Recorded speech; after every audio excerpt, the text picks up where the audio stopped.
वैशाली से इस वक्त की सबसे बड़ी खबर। वैशाली थाना क्षेत्र के वैशाली गांव में जमीन को लेकर दो समुदायों के बीच जबरदस्त विवाद। मामला मुस्लिम समाज और पासवान समाज के बीच जमीन के मालिकाना हक को लेकर अचानक गर्मा गया।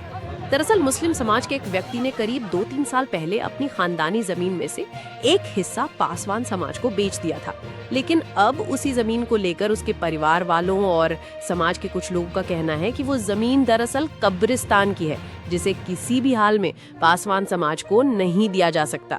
वहीं पासवान समाज का कहना है कि जमीन की रजिस्ट्री भी हो चुकी है, नवीन निकल चुका है और ये जमीन पूरी तरह निजी है, जो उस व्यक्ति ने अपने हिस्से से बेची है। ये जमीन उन्होंने रास्ते के लिए ली है क्योंकि उनकी पुश्तैनी जमीन पीछे की तरफ है। विवाद इतना बढ़ा कि दोनों पक्ष आमने सामने आ गए। गांव के चौमुखी महादेव मंदिर के पास माहौल तनावपूर्ण हो गया और नोक झोंक तक की नौबत आ गई। फास्ट न्यूज़ 24 की टीम मौके पर ग्राउंड से मौजूद रही। हर एक पल को हमारी टीम ने रिकॉर्ड किया और फिर दोनों पक्षों से अलग अलग बैठाकर उनका स्पेशल बयान भी लिया। तो अब सीधे सुनिए दोनों पक्षों की जुबानी उनकी कहानी, सिर्फ और सिर्फ फास्ट न्यूज़ 24 पर। कबर है पुराना, 5-6 पुश पुराना कबर। तो जमीन जो था वो मेरा एक फरीक रहता है मोतीपुर, उससे जाके गलत ढंग से केवाला करवा लिया। केवाला करवा के रास्ता बनाना चाहता है। किसने केवाला करवाया? राजरायन पासवान, एक आबिद हुसैन। तो फिर आप लोगों के द्वारा क्या किया गया? हम लोग के द्वारा केस किए हाजीपुर सिविल जज के पास। केस चल रहा है 3 साल से। उसके बाद यहाँ के सीओ रिजेक्ट कर दिया गया था, पेपर बना के दिया। जब तक उसमें लिखा हुआ है जो रिजेक्ट किया उसमें कब्रिस्तान पूरब के तरह। उसके बाद वो ऑर्डर लिया DCLR के पास से। DCLR के पास से ऑर्डर गलत तरीके से ले आया और उस पर मतलब ग्राम बेनीपुर आया हूँ वहाँ बोल के और दाखिल खारिज करवा दिया। मतलब उस पर आपका कहना है कि गलत एड्रेस डाला? गलत एड्रेस, फर्जी तरीके से। फर्जी तरीके से। अच्छा, आपके द्वारा जो आपके पटीदार थे जिन्होंने ज़मीन रजिस्ट्री किया है, तो उस ज़मीन में उनका शेयर था? शेयर है। शेयर आप क्यों बोल रहे हैं पीछे जी? उनका उसमें उस ज़मीन में शेयर था? शेयर है, बाकी सब आदमी के आगे से ज़मीन छोड़ के वो पीछे बेच दिया। अच्छा, आगे उनका शेयर अभी बचा हुआ है। पीछे का ज़मीन रजिस्ट्री कर दिया है जी। अच्छा, पीछे में क्या है? आप लोग क्या दिक्कत है उसमें? पीछे में हम लोग का इतने कहना है कि कब्रिस्तान है जी।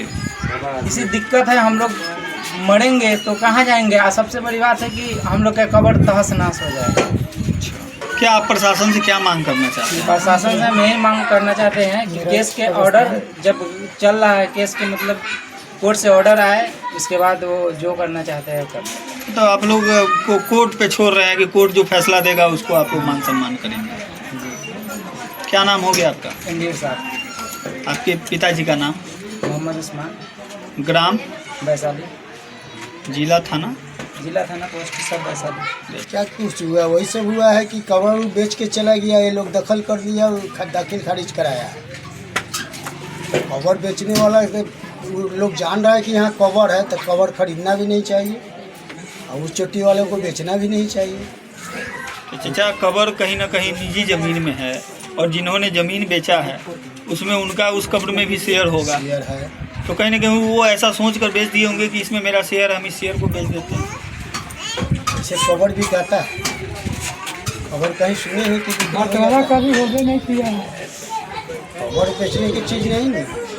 तो क्या लगता है आप लोग को, क्या लग रहा है? कवर मतलब कि फरवंट से देने के लिए तैयारी है इन लोग। अच्छा, आप लोग कबर छोड़ के सामने का ज़मीन देने के लिए रोड साइड से अच्छा दे देने के लिए तैयारी है लोग। तो उनको चाहिए कि पीछे उनका है 14-15 कट्ठा ज़मीन, वो ज़मीन में रास्ता के लिए बोली उससे रास्ता कबर को ले दें। तो क्या लगता है जो ज़मीन उन्होंने रजिस्ट्री करवाया है, क्या इसमें क्या लग रहा है आप लोग? कबर पर महर जाएगा, गाड़ी घोड़ा सब कुछ। कबर के मतलब क्या होगा? आज तो बहुत कुछ हो गया है। ऐसा माटी उटी हम लोग का बिना पूछले बिना कुछ बोलले माटी भी रात को गिरा देता है। और दूसरा नंबर बात है कि हम लोग से कुछ फैसला नहीं हुआ है। पीछे से ज़मीन बेचा है, कोई आगे जगह भी लेके कब्रिस्तान से पूरा ज़मीन बेच दिया है। अब बेचने के बाद हो गया क्या कि हम लोग सोच रहे हैं कि आगे की ज़मीन आपका हिस्सा आप ले सकते हैं, पीछे का कब्रिस्तान छोड़ दीजिए। तो पूरा कब्रिस्तान के लेने के लिए वो पूरा जुल्म लगाया हुआ है, कोर्ट से लेकर के थाना से लेकर के पूरा पैसा दे करके अपना बना लिया है, सबको बुला लेता है, बुलाने के बाद में सब उसी के साइड बात करता है। हम लोग सब तो कोई है नहीं, अब क्या कर सकते हैं हम लोग तो जहाँ तक सकते हैं तहाँ तक हम लोग लड़ ही रहे हैं। हम लोग गरीब आदमी कहाँ से कमा के इतना लगाएंगे पैसा कौड़ी, हाँ।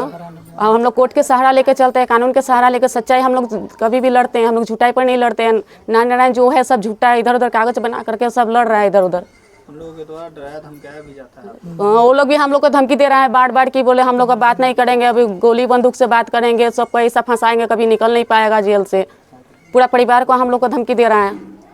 आज वहाँ पे जो वारदात हुई है जी, जमीन पे, वहाँ पर क्या कुछ हुआ है? माँ क्या हुआ है तो हाथ बाही कर लिया है, लड़ीज पर हाथ छोड़ दिया है, छोटा बच्ची पर हाथ छोड़ दिया है, और झूठ गवाह दे रहा है कि बोले कब्रिस्तान नहीं था, नया कब्रिस्तान अभी हुआ है। हम लोग तो पीछे का ज़मीन है मेरा, मैं रास्ता के लिए रह रहा था, वहाँ रास्ता ज़मीन खरीद रहे थे, अभी नया पर निकाल दिया है कि बोले कब्रिस्तान है। कब्रिस्तान तो 100 साल से ऊपर से है।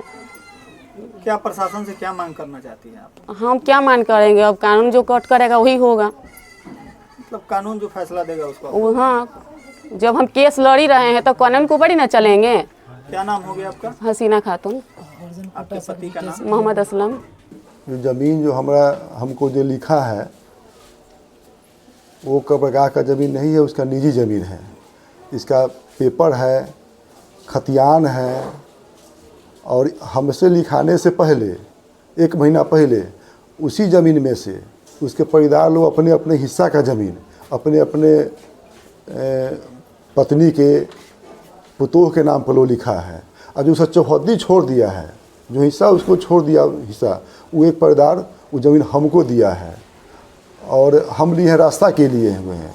उसके पेपर पर भी लिखा हुआ है, पूरा पेपर भी है यहाँ पर, इस पर लिखा हुआ है रास्ता के वास्ते। पीछे मेरा ज़मीन है, घर बनाना है, रास्ते की ज़मीन लिए हैं हम तो ज़बरदस्ती नहीं लिए हैं। वो आदमी स्वेच्छा से पैसा लिया, हमको लिखा है, एक परिवार हमको लिखा है, इसमें आपत्ति किसी को होने की जरूरत नहीं था। लेकिन धर्म के आड़ बना करके हमको टारगेट किया जा रहा है किसी के बहकावे में आकर के।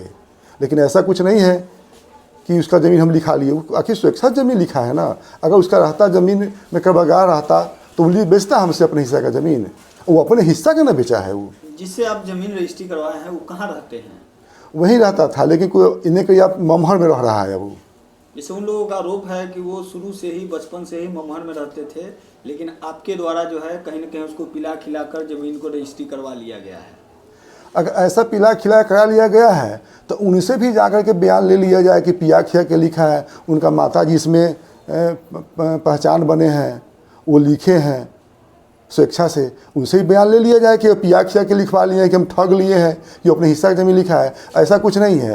परिवार के लोग उसको हमको टायर कर रहा है, जबकि लिखाने वाला इसमें एक मुस्लिम भी है, ये मोहम्मद राशिद है, नहीं मोहम्मद आबिद हुसैन है लिखाने वाला, और उसमें राजनयन पासवान हम हैं। मतलब 2 आदमी ने वो रास्ता के लिए ज़मीन ऐसा ज़मीन लिया, लिखने वाला भी लिखाने वाला में साथ वही मुस्लिम है। अगर रहता, अगर कब्रगाह की ज़मीन रहता तो बेचता, अन्य कोई मुस्लिम हमारे साथ जो है रास्ता के लिए लिखा था। आप पर एक और आरोप लग रहा है कि आपने जो ज़मीन में जो एड्रेस दिया है वो एड्रेस आपने गलत दिया है। वो तो केवाला का देखने का चीज़ है, वो रसीद देखने का चीज़ है, वो गलत कैसे दे देंगे, दाही खरीद कैसे हुआ, ये इसकी अथी के हम रजिस्ट्री के बाद में वो विरोध भी वो भी आवेदन किया अथी के लिए, दाही खरीद के लिए। वो अपना से कागज जमा किया, हम ही जमा किए, वो लगा विरोध करने, तो यहाँ से दाही खरीद नहीं हुआ। DC लाल के यहाँ गया तो वहाँ पर हमें DC लाल के यहाँ से ऑर्डर हुआ, हमको वही पेपर जमा किए, हम ही पेपर जमा किए, पूरा साक्ष्य जमा करने के बाद हमें फेवर में रसीद कटने का हमको आदेश दिए, यहाँ अंचल में रसीद कटा। उसके बाद ज़मीन लिखवाने गए थे तो आपको ये जानकारी नहीं था कि पीछे कब्रगाह है, उन लोग नहीं, उसमें है ये नहीं है। कब्रगाह बनाया जा रहा है, लिखाने के बाद 22 में केवाला हुआ है, लिखाने के बाद 1 महीना पहले इन्हें कि अपने हिस्सा बनाया है, वो अपने हिस्सा में कब्रगाह बनाया है। वो उस समय कोई लेना देना नहीं है। जो उसका भाई का ज़मीन था जो हमसे बेचा है, उसमें कोई हमको आपत्ति नहीं, वो अपने हिस्सा बनाया है, उससे कोई दिक्कत हमको नहीं है। उन लोगों के द्वारा ये भी आपसे रिक्वेस्ट किया जा रहा है कि आपने जो कब्रिस्तान में जितना आपका ज़मीन पड़ रहा है उतना ज़मीन आप सामने से ले लें। वैसा कोई बातें नहीं है। वो नापी करके ज़मीन हमको दे दिए हुए है, वहाँ गहरा हुआ है, बाद में किसी के बहकावे में आकर के वो विवाद हमसे खड़ा कर रहा है। कल भी प्रशासन और आई थी नापी करने, काफी हाँ। नोक झोंक हुआ वहाँ पे। हाँ, वहाँ पर हम आवेदन दिए थे नापी के लिए, वहाँ से अंचल अमीन बहाल हुए, वहाँ के आके नापी भी किए, लेकिन नापी नहीं करने दिए, मारपीट करने पर उतारू हो गया, झंझट कर किया है लोग। प्रशासन के लोग भी मौके पर प्रशासन लोग ही मौके मौजूद थे, उस समय लोग मारपीट किया है हमारे साथ, गाली गलौज और जान से मारने का धमकी भी दिया है, किसी दिन हमें हत्या भी कर सकता है। कुछ ऐसी पार्टी है वो हमारे को हत्या भी करवा सकते हैं, उनका ही मानसिकता है। षड्यंत्र लग रहा है। षड्यंत्र लग रहा है, कोई विवाद में कुछ नहीं, षड्यंत्र है खाली इसमें। हम मुखिया के चुनाव लड़े थे पिछले वर्ष, इसके चलते हमको टाइल करके तबाह किया जा रहा है, तो साजिश लग रहा है। साजिश लगा है। हम किसी का नाम लेना नहीं चाहते हैं, लेकिन हमको कुछ लोग टायर बना करके हमको हत्या करवाने पर लगे हुए हैं। हो सकता है कि हमारा हत्या करवा सकते हैं। प्रशासन से क्या मांग करना चाहते हैं? प्रशासन मांग करते हैं कि हमको सुरक्षा के लिए कानूनी कार्रवाई किया जाए ताकि हमारा सुरक्षा हो सके। कानून का हम सहारा लेना चाहते हैं। उनके द्वारा एक और आरोप लगाया जा रहा है कि आपके द्वारा जो है फर्जी तरीके से DSLR से जो है जमीन को जो है दाखिल खारिज करवाया गया है, उस पर उन लोगों के द्वारा मुकदमा भी किया गया है। इसके क्या? ऐसा कोई मुकदमा नहीं है। DCLR साहब के द्वारा जो किया था वो भी गया था, उसको नोटिस मिला था, उपस्थित हुआ है, हमारा सब कुछ हुआ है, पेपर जमा किया है, उसके बाद हमारा ऑर्डर हुआ है। ऐसा थोड़ा होता है फर्जी तरीका से, न्यायालय में फर्जी तरीका से होता नहीं था, न्यायालय को चुनौती देने वाला बात हो गया।